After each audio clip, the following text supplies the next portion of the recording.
For me, turning the mind within does not mean withdrawing from life. It means examining the machinery by which I experience life while continuing to participate in it. I do not stop living. I stop being completely hypnotized by what I'm living. That distinction is everything. Because the ordinary human being does not merely live life. He or she manufactures a psychological version of life and then suffers inside their own manufacture. Something happens. Then the mind interprets it.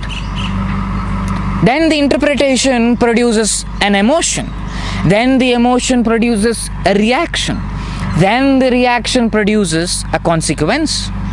Then the mind looks at those consequences and says, see, life was always terrible. And I find that almost funny. We create half of our suffering and then prosecute reality for the crime. How does that work? Suppose somebody insults me. The sound enters through the ear. That one is fact. But immediately we start doing something funny. We start saying, I have been disrespected. He should have not spoken to me like that. What will others think of me? And things like that. Now, a 5-second event has become a 3-day psychological documentary. The original insult was perhaps 10 seconds long. But our mind has produced the extended edition. So what does it mean to turn the mind within? It means I become interested in that second moment. Not merely in what happened, but in what I did with what happened. This is where the inward turn becomes practical. Because I cannot control the entire world. That should be obvious by now, right? Humanity has been attempting it for thousands of years and has not even managed to control its own weather forecast. I cannot command other people to behave according to my preferences. I cannot guarantee that those I love will remain. I cannot negotiate with death successfully. I cannot even guarantee that the person who says, hey man, I will call you in 5 minutes, possesses a functioning relationship with the concept of time.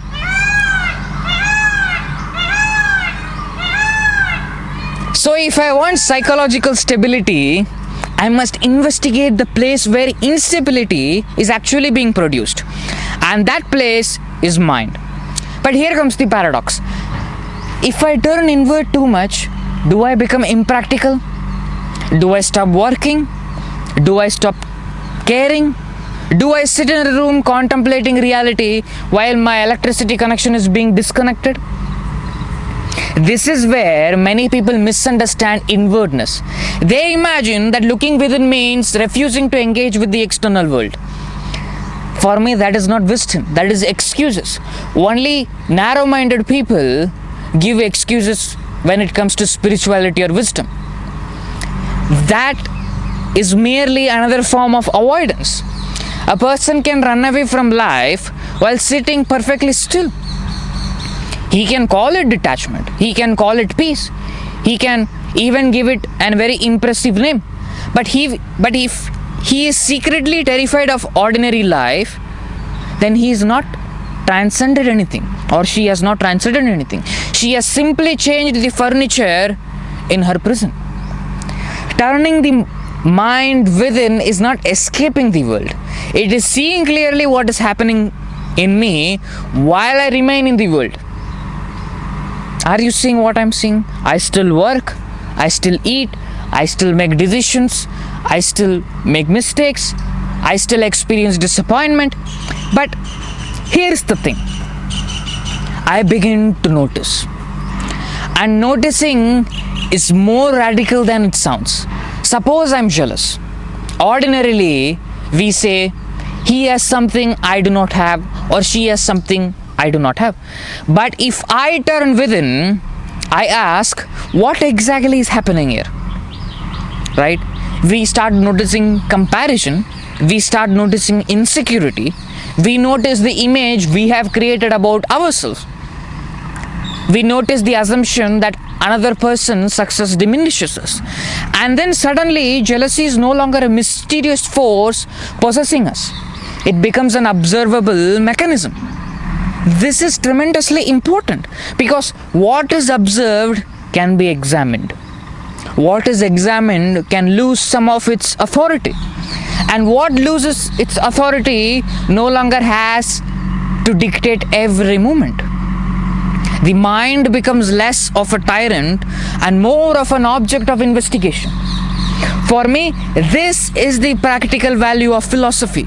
Not collecting beautiful sentences, not memorizing scriptures and Bhagavad Gita, not becoming the sort of a person who says everything is illusion while arguing furiously about parking or arguing with the tea guy for putting too much sugar in it. The point is to discover what is actually happening. And the deeper we look, we become more kind of a person who has wisdom, because what we find is something entirely different. Once you turn your mind within and see for yourself that you are the absolute unblemished self-aware reality, all your unwanted dramas will vanish.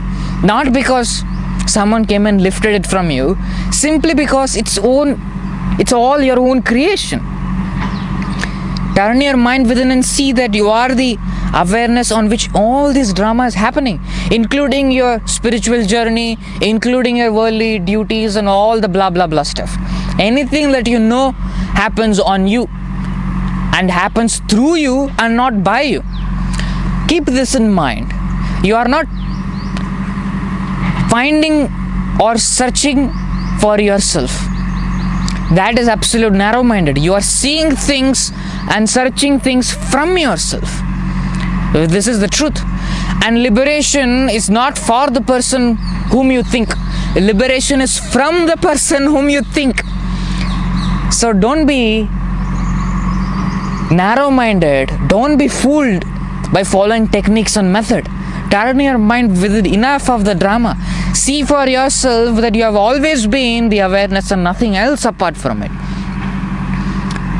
Ultimately, I will conclude my speech by saying that follow the message, not the messenger. I am doing all the social media just to make a living and for the joy of speaking alone.